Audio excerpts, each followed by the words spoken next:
逆襲のシャアの作中において、アムロとニューガンダムを中心に発生し、素資源回転を超えたアクシズを押し返したアクシズショック。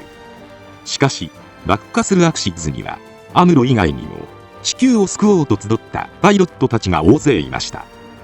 逆襲のシャアの作中では、アクシズを押そうとしたパイロットたちが誰なのかは不明でしたが、昨今の作品では、アクシズショックの場にいたパイロットについて言及される機会も増えており、その奇跡がどれほど人々に影響を与えたのか分かりつつあります。今回は、そんなアクシズを押し返した者たちについて見ていきたいと思います。ボッシュエラー。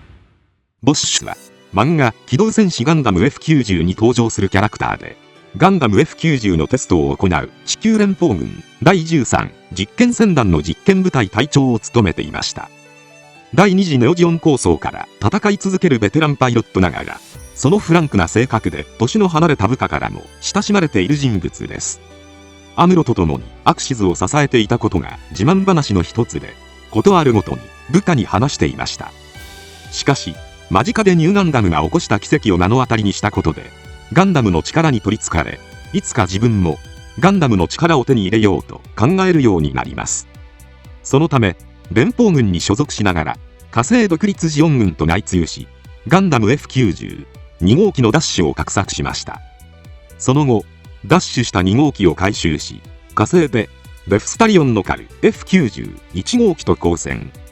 成熟された操縦技術と疑似人格コンピューターで、デフを追い詰めていきますが、最後の最後にコンピューターを超える実力を見せたデフによって機体を撃ち抜かれ敗北しました。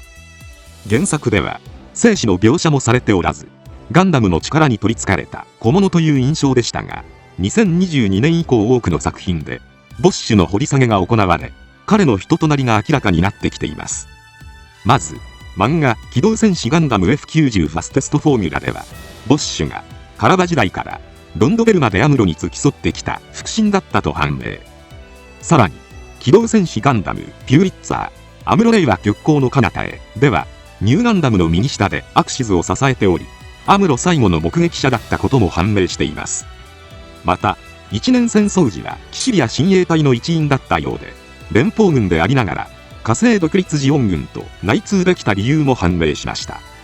元ジオン兵ながら、アムロへの思いは人一倍強く、アクシズ離脱後に、ニューガンダムが最後に確認されたポイントへ真っ先に向かったのはボッシュだったようです。さらに、その後、ロンドベルが4回行ったアムロの捜索活動にも参加。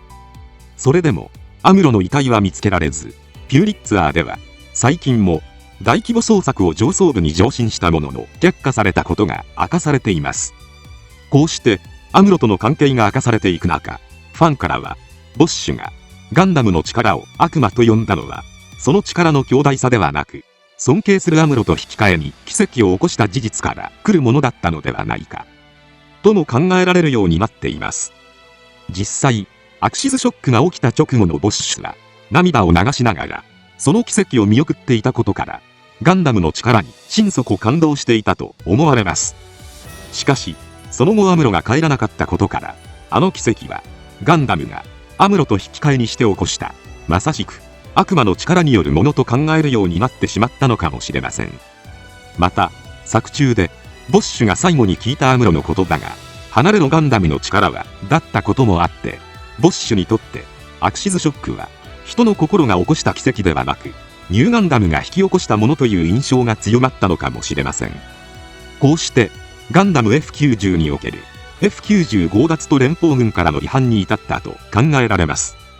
しかし、連邦軍を裏切っても、なおアムロへの思いは変わっていなかったようで、機動戦士ガンダム F90 クラスターでは、デフとの決着後、死に際に、ガンダムの力に取りつかれたことを自重しながら、アムロの名前をつぶやきながら、息を引き取る様が描かれていました。このように、当初は、奇跡の本質を理解しないガンダムの力に取りつかれた小物程度にしか認識されていなかった人物が、アムロとの関係が明かされたことで、その評価を180度変えた様は、一部のネット民からボッシュショックと呼ばれています。カムナ立花。カムナは、ゲーム、機動戦士ガンダムクライマックス UC の主人公で、後に本作を題材とした漫画、クライマックス UC、紡がれし決闘にも登場します。代々続く軍人家系の嫡男でしたが、父に敷かれたレールを歩くのを嫌い、あえてエリートコースではなく、モビルスーツパイロットとして一年戦争に参加し、星1号作戦まで生き残りました。その後はベラーズ紛争にも参加し、グリプス戦役時にはティターンズに所属。鉄の貴公子と呼ばれるほどの活躍をしますが、高潔な信念の持ち主であるため、ティターンズの非人道的なやり方に反発し、組織から離反しました。戦後は記者として過ごしていましたが、第2次ネオジオン構想の際に軍へ復帰し、ロンドベルに参加しています。そして、アクシズショックの際には、絶望的な状況の中であっても諦めず、命を燃やす人間たちの姿に感涙する場面が見られました。その後は活躍が認められ、サイドフロンティアの艦隊司令へと昇進。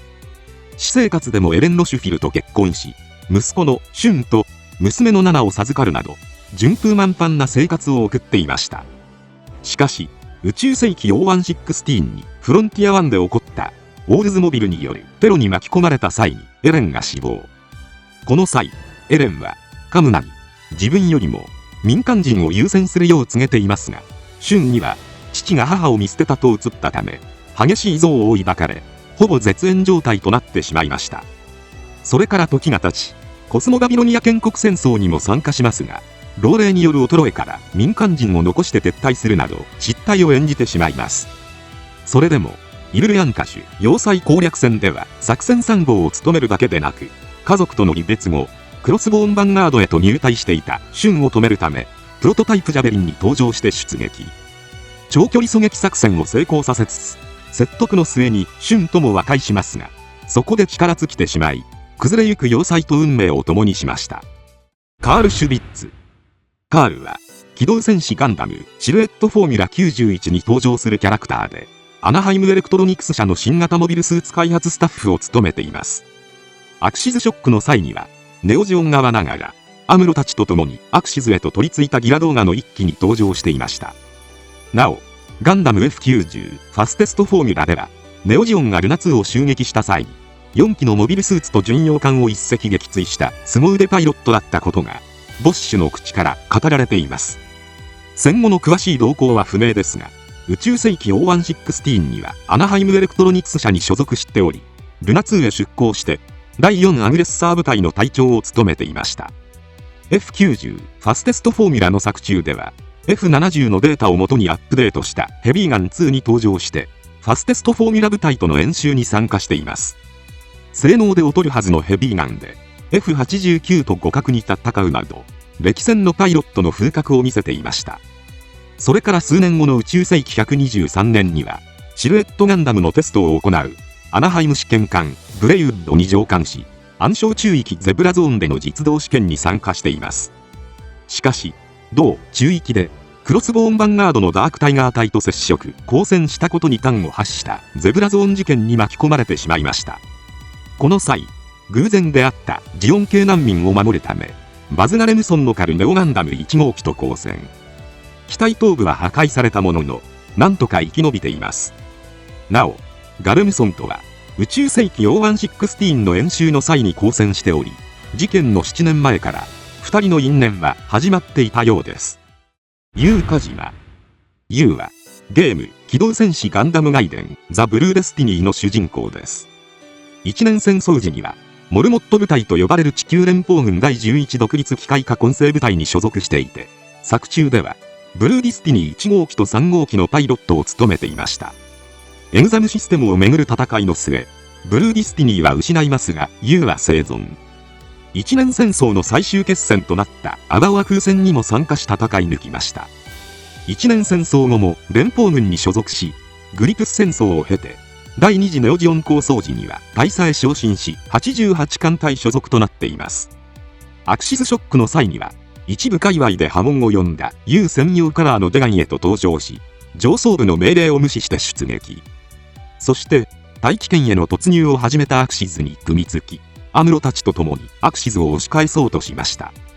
しかし、摩擦熱とオーバーロードで自爆する機体も出始める中、U も限界を悟ります。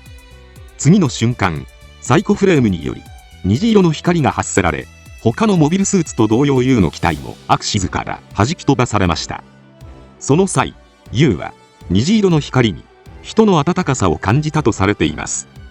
なお、漫画、ピューリッツァー、アムロレイは極光の彼方へによると、アクシズに弾き飛ばされた後、搭乗していたジェガンは行動不能となったため、そのまま放棄したようです。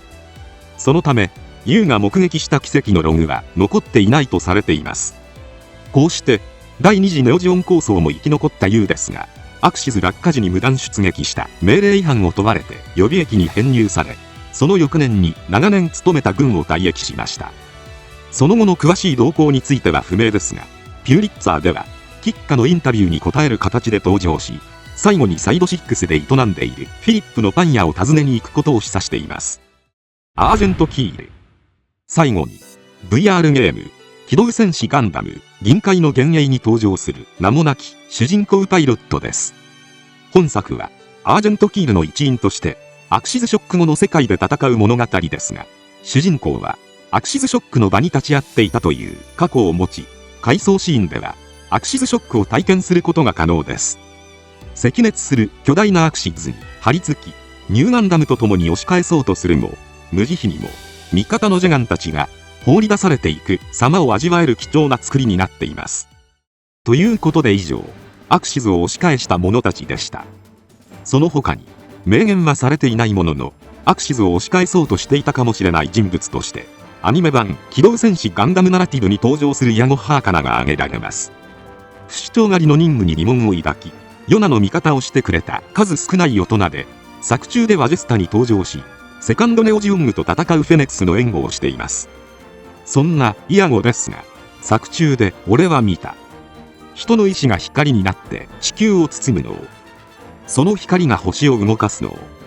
と、アクシズショックの場にいたことをほのめかすようなセリフを口にしています。また、漫画版の回想シーンでは、アクシズに取り付くジェガンのうちの一機にイアゴが登場していたように描かれているため、明言はされていないものの押し返していたと考えられそうです。映画では謎に包まれていたアクシズを押し返した者たちですが、近年ではその中の人が続々と明かされているので、今後も増えていくかもしれません。今回は以上となります。チャンネル登録されるかはお任せいたしますので、もしよければもう一本動画を見ていただけたらとても嬉しいです。最後までご視聴いただきありがとうございました。